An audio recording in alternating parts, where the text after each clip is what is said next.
ಇವಾಗ ಹಸುಗಳನ್ನು ಕಟ್ಟಬೇಕು ಸರಿ, ಕಟ್ಟಬೇಕಾದ್ರ ಮುಂಚೆ ಹಸುಗಳ ಆಯ್ಕೆ ಹೇಗೆ ಅನ್ನೋದು ಮುಖ್ಯ ಅಲ್ಲ.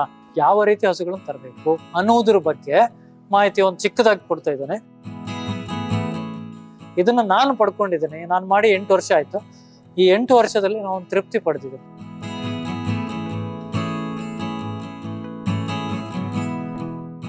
ಅದೇ ರೀತಿ ತಂದು ಆದ ನಂತರ ನೀವು ಎಷ್ಟೋ ಹೊತ್ತಿಗೆ ಬರ್ತೀರಿ, ಒಂದಿಷ್ಟು ಅದಕ್ಕೆ ಹುಲ್ಲು ಹಾಕ್ತೀರಿ, ಎಷ್ಟೋ ಹೊತ್ತಿಗೆ ಬರ್ತೀರಿ, ಒಂಚೂರು ನೀರು ಕೊಡ್ತೀರಿ, ಕರೆಯೋ ಟೈಮಲ್ಲಿ ಬಂದು ಕರ್ಕೊಂಡು ಎತ್ಕೊಂಡು ಹೋಗ್ತೀರಿ.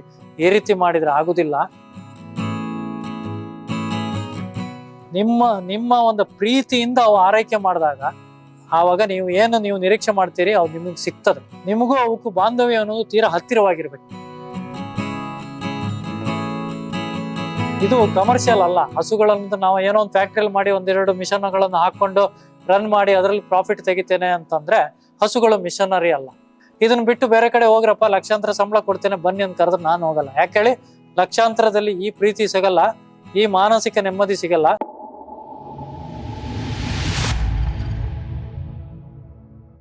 ನಮಸ್ತೆ ಸ್ನೇಹಿತರೆ.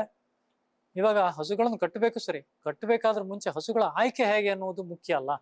ಅದನ್ನ ನಾವು ಫಸ್ಟ್ ಮಾಡ್ಬೇಕು. ಯಾಕಂದ್ರೆ ನಮ್ಗೆ ಅದ್ರದ್ದೇನೋ ಗೊತ್ತಿಲ್ಲ. ಹಸು ಕಟ್ಟಬೇಕು ಅನ್ನೋದು ಒಂದೇ ನಮ್ಮ ತಲೆಯಲ್ಲಿ ಇರುತ್ತೆ. ಯಾವ ರೀತಿ ಹಸುಗಳನ್ನು ತರಬೇಕು ಅನ್ನೋದ್ರ ಬಗ್ಗೆ ಮಾಹಿತಿ ಒಂದು ಚಿಕ್ಕದಾಗಿ ಕೊಡ್ತಾ ಇದ್ದಾನೆ. ನೀವು ಆರಂಭದಲ್ಲಿ ನೀವು ಹಸುಗಳ ಬಗ್ಗೆ ಆರೈಕೆ ಮಾಡದೇ ಇರೋರಾದ್ರೆ 3ನೇ ಕರು ಇಲ್ಲ 4ನೇ ಕರು ಆಗಿರುವಂತ ಕರುಗಳನ್ನ ತನ್ನಿ ಹಸುಗಳು. ಯಾಕಂದ್ರೆ ಅವು ಈ ಹಿಂದೆ ಕರೆದ ಅಭ್ಯಾಸ ಆಗಿರುತ್ತೆ. ಚಿಕ್ಕದು ಫಸ್ಟ್ ಕರು ಆದ್ರೆ ಅವಾಗ ಅವು ಕರೆದ ಅಭ್ಯಾಸ ಇಲ್ದಿರೋದ್ರಿಂದ ಮಲೆ ತೊಟ್ಟು ಚಿಕ್ಕದಿರುತ್ತೆ, ನಿಮ್ಗೆ ಕರೀಲಿಕ್ಕೆ ಕಷ್ಟ ಆಗತ್ತೆ. ಕಂಪ್ಲೀಟ್ ಕರೀದೇ ಇರುವಾಗ ಕೆಚ್ಚಲು ಬಾವು ಬರೋದು ಮಾಡೋದು ಹೀಗೆಲ್ಲ ಆಗುತ್ತೆ. ಮತ್ತೆ ಆ ಹಸುನು ನಿಮ್ಗೆ ಸಪೋರ್ಟ್ ಮಾಡಲ್ಲ, ಕಾಲೆತ್ತೋದು ಮಾಡೋದು, ಯಾಕಂದ್ರೆ ಅದಕ್ಕೂ ಒಂದು ಇರಿಟೇಷನ್ ಇರುತ್ತೆ. ಬಟ್ 3ನೇ ಕರು 4ನೇ ಕರುದ ಆಗಿದ್ರೆ ಇಷ್ಟೊತ್ತರ ಕರೆದ ಅಭ್ಯಾಸ ಆಗಿರೋದ್ರಿಂದ ಆ ಇರಿಟೇಷನ್ ಇರಲ್ಲ. ಮತ್ತೆ ಕರೀಲಿಕ್ಕೂ ನಿಮ್ ಮಲೆಗಳು ಉದ್ದ ಇರೋದ್ರಿಂದ ನಿಮ್ಗೆ ಆರಾಮಾಗಿ ಕರೀಲಿಕ್ಕೆ ಆಗತ್ತೆ. ಮತ್ತೆ ಇದಕ್ಕಿಂತ ಎಲ್ಲ ಹೆಚ್ಚಿಗೆ ಅಂದ್ರೆ ಇದರಲ್ಲಿ ತೀರಾ ಅನುಭವ ಇರುವವರನ್ನ ನೀವು ಕರ್ಕೊಂಡು ಹೋಗಿ ನನಗೆ 2 ದನ ಬೇಕಪ್ಪ, ಯಾವ ರೀತಿ ದನಗಳು ನನಗೆ ಬೇಕು ಅಂತ ಅವ್ರ ಹತ್ರ ಕರೆಕ್ಟ್ ಆಗಿ ಮಾತಾಡಿ ಅವರ ಸಲಹೆಯ ಮೇಲೆ ಅವ್ರು ತಗೊಂಡು ಯಾರು ತೀರಾ ಅವ್ರ ಬಗ್ಗೆ ಗೊತ್ತಿರೋರು ಯಾರಿದ್ದಾರೆ ನೋಡ್ಕೊಂಡು ಅವ್ರ ಮೂಲಕ ನೀವು ದನಗಳನ್ನ ಪರ್ಚೇಸ್ ಮಾಡಿ. ಆವಾಗ ನೀವು ಸಫರ್ ಆಗಲ್ಲ. ನಿಮ್ಗೆ ಯಾರೋ ಒಬ್ರು ಗುರ್ತೇ ಇಲ್ಲ, ಅಲ್ಲೊಂದು ಹಸು ಇದೆ ಅಂತ ಹೇಳ್ತೀರಿ, ನೀವು ಹೋಗ್ತೀರಿ ತರ್ತೀರಿ, ಅದ್ರದ್ದೇನೋ ಸಮಸ್ಯೆ ಇದ್ರೆ ನಿಮ್ಗೆ ಗೊತ್ತಾಗಲ್ಲ, ಆಮೇಲೆ ಏನು ಮಾಡಕ್ಕಾಗಲ್ಲ, ಸಫರ್ ಆಗ್ತೀರಿ. ಆದ್ರಿಂದ ಇದ್ರ ಬಗ್ಗೆ ತಿಳುವಳಿಕೆ ಯಾರಿಗೆ ಇರ್ತದೆ, ನಿಮಗೆ ಪರಿಚಯವೂ ಇರ್ಬೇಕು, ಆ ವ್ಯಕ್ತಿ ನಿಮ್ಗೆ ಪರಿಚಯನೂ ಇರ್ಬೇಕು, ಇದ್ರ ಬಗ್ಗೆ ತಿಳುವಳಿಕೆನೂ ಇರ್ಬೇಕು. ಆವಾಗ ನಿಮ್ಗೆ ಅವ್ರು ಮೋಸ ಮಾಡಲ್ಲ. ಆದ್ರಿಂದ ಅಂತ ವ್ಯಕ್ತಿಗಳನ್ನ ಸಂಪರ್ಕಿಸಿ ಅವ್ರ ಮೂಲಕ ನೀವು ಸ್ಟಾರ್ಟಿಂಗ್ ತನ್ನಿ. ಇದ್ರ ಬಗ್ಗೆ ಎಕ್ಸ್ಪೀರಿಯನ್ಸ್ ತಗೊಳೋದ್ರ ಮೇಲೆ ನೀವು ಎಲ್ಲೇ ಇದ್ರು ಸಹ ನೀವು ಅದಕ್ಕೆ ಜಡ್ಜ್ ಮಾಡ್ತೀರಿ, ಇದು ಹೇಗೆ ಏನು ನಿಮ್ಗೆ ಗೊತ್ತಾಗುತ್ತೆ. ಆವಾಗ ನೀವು ಬೇರೆ ಸ್ವತಂತ್ರವಾಗಿ ತರಬಹುದು.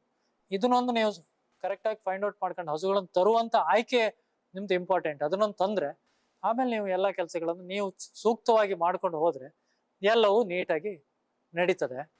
ಅದೇ ರೀತಿ ತಂದು ಆದ ನಂತರ ನೀವು ಎಷ್ಟೋ ಹೊತ್ತಿಗೆ ಬರ್ತೀರಿ, ಒಂದಿಷ್ಟು ಅದಕ್ಕೆ ಹುಲ್ಲು ಹಾಕ್ತೀರಿ, ಎಷ್ಟೋ ಹೊತ್ತಿಗೆ ಬರ್ತೀರಿ, ಒಂಚೂರು ನೀರು ಕೊಡ್ತೀರಿ, ಕರೆಯೋ ಟೈಮಲ್ಲಿ ಬಂದು ಕರ್ಕೊಂಡು ಎತ್ಕೊಂಡು ಹೋಗ್ತೀರಿ. ಈ ರೀತಿ ಮಾಡಿದ್ರೆ ಆಗುದಿಲ್ಲ. ನೀವು ಅವು ಜೊತೆಗೆ ಇರ್ಬೇಕು, ಒಂದು ಪ್ರೀತಿಯಿಂದ ನೋಡ್ಕೋಬೇಕು. ನಿಮ್ಮ ಒಂದು ಪ್ರೀತಿಯಿಂದ ಅವು ಆರೈಕೆ ಮಾಡಿದಾಗ ಆವಾಗ ನೀವು ನಿರೀಕ್ಷೆ ಮಾಡ್ತೀರಿ ಅವು ನಿಮಗೆ ಸಿಗ್ತದೆ. ನಿಮಗೂ ಅವಕ್ಕೂ ಬಾಂಧವ್ಯ ಅನ್ನೋದು ತೀರಾ ಹತ್ತಿರವಾಗಿರ್ಬೇಕು. ಅವನ್ನ ಮಾತಾಡಿಸ್ತಾ ಇರಬೇಕು, ಅವು ಮೈ ಮುಟ್ಟಬೇಕು, ಮೈ ತಿಕ್ಕಿ ತೊಳಸ್ತಾ ಇರಬೇಕು. ಆವಾಗ ಅವು ಬಗ್ಗೆ ನಿಮ್ಗೆ ಅಟ್ಯಾಚ್ಮೆಂಟ್ ಇರುತ್ತೆ. ಅವು ನಿಮಗೆ ಯಾವುದೇ ರೀತಿ ಸಪೋರ್ಟ್ ಮಾಡ್ತವೆ. ಇಲ್ಲ ನೀವು ನಿಮ್ ಪಾಡಿಗೆ ಇದ್ಬಿಟ್ಟು ನಮ್ಗೇನು ಹಾಲೊಂದು ಕೊಟ್ರು ಸರಿಯಲ್ಲ ಅಂತೇಳಿ ಆ ರೀತಿ ಮಾಡಕ್ ಹೋಗ್ಬೇಡಿ. ಅವು ಒಂದು ನಮ್ಮ ಮನುಷ್ಯರ ತರನೇ ಬಹಳ ಆತ್ಮೀಯವಾಗಿ ನಮ್ ಜೊತೆಗೆ ಬೆರಿತಾವೆ. ಅವುಗಳ ಜೊತೆ ಆತ್ಮೀಯವಾಗಿ ಇರೀರಿ. ಆವಾಗ ಅವು ಖುಷಿ ಪಡ್ತವೆ, ಅದ್ರ ಮೂಲಕ ನೀವು ಖುಷಿಯನ್ನು ಪಡ್ತೀರಿ. ಇದಿಷ್ಟು ಇವುಗಳಲ್ಲಿ ಇರುವಂತ ಈ ಸೂಕ್ಷ್ಮತೆನ ಅರ್ಥ ನಾವು ಮಾಡ್ಬೇಕು. ಇದು ಕಮರ್ಷಿಯಲ್ ಅಲ್ಲ. ಹಸುಗಳನ್ನ ನಾವು ಏನೋ ಒಂದು ಫ್ಯಾಕ್ಟ್ರಿಯಲ್ಲಿ ಮಾಡಿ 1-2 ಮಿಷನ್ಗಳನ್ನು ಹಾಕೊಂಡು ರನ್ ಮಾಡಿ ಅದರಲ್ಲಿ ಪ್ರಾಫಿಟ್ ತೆಗಿತೇನೆ ಅಂತಂದ್ರೆ ಹಸುಗಳು ಮಿಷನರಿ ಅಲ್ಲ. ಅವುಗಳು ಕೊಟ್ಟು ತಗೊಳ್ಳುವಂಥದ್ದು. ನಾವು ಏನ್ ಕೊಡ್ತೇವೆ ಅವು ನಮಗೆ ಅದನ್ನ ಕೊಡ್ತಾವೆ. ನಾವು ಎಷ್ಟು ಪ್ರೀತಿ ಕೊಡ್ತಾವೋ ಅಷ್ಟೇ ಪ್ರೀತಿ ಕೊಡ್ತೇವೆ.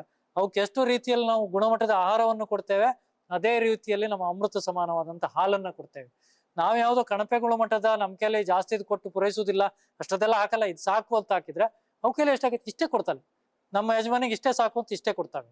ಆದ್ರಿಂದ ನಾವು ಎಷ್ಟು ಕೊಡ್ತೇವೆ ಅಷ್ಟೇ ಅವು ಕೊಡ್ತಾವೆ. ಫಸ್ಟ್ ನಾವು ಕೊಡುವುದನ್ನ ಕಲಿಬೇಕು, ಆಮೇಲೆ ನಾವು ತಗೊಳ್ಬೇಕು. ಇದನ್ನು ನಾವು ಪಾಲಿಸಿದ್ರೆ ಇದ್ರಲ್ಲಿ ನಾವು ಯಾವುದೇ ಕಾರಣಕ್ಕೂ ಸೋಲುವುದಿಲ್ಲ ಅಥವಾ ಇದ್ರಲ್ಲಿ ಬೇಸರನೂ ಆಗಲ್ಲ. ಒಂದು ತೃಪ್ತಿ ಭಾವನೆ ನಮ್ಮಲ್ಲಿ ಇರುತ್ತೆ. ಇದನ್ನ ನಾನು ಪಡ್ಕೊಂಡಿದ್ದೇನೆ. ನಾನು ಮಾಡಿ 8 ವರ್ಷ ಆಯ್ತು. ಈ 8 ವರ್ಷದಲ್ಲಿ ನಾನು ಒಂದು ತೃಪ್ತಿ ಪಡೆದಿದ್ದೇನೆ. ಇದನ್ನ ಬಿಟ್ಟು ಬೇರೆ ಕಡೆ ಹೋಗ್ರಪ್ಪ, ಲಕ್ಷಾಂತರ ಸಂಬಳ ಕೊಡ್ತೇನೆ ಬನ್ನಿ ಅಂತ ಕರೆದ್ರೆ ನಾನು ಹೋಗಲ್ಲ. ಯಾಕೆ ಹೇಳಿ?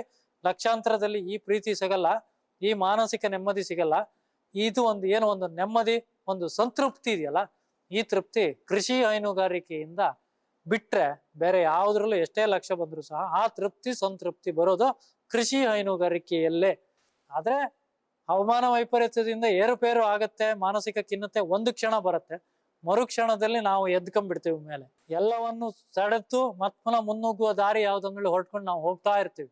ಯಾಕಂದ್ರೆ ಒಂದು ಕ್ಷಣದಲ್ಲಿ ಬೇಸರ ಆಗತ್ತೆ, ಯಾಕೆ ಹೀಗೆ ಅಂತ.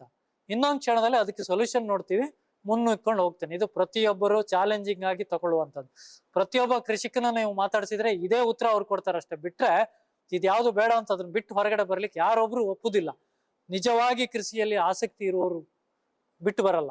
ಇನ್ನು ಆಡಂಬರಕ್ಕಾಗಿ ಕೃಷಿ ಮಾಡುವವರು ಅವ್ರು ನೀವು ಹೇಳ್ಬೇಕಂತಿಲ್ಲ, ಅವರೇ ಬಿಟ್ಟು ಬರ್ತಾರೆ. ನಮಸ್ತೆ ಸ್ನೇಹಿತರೆ.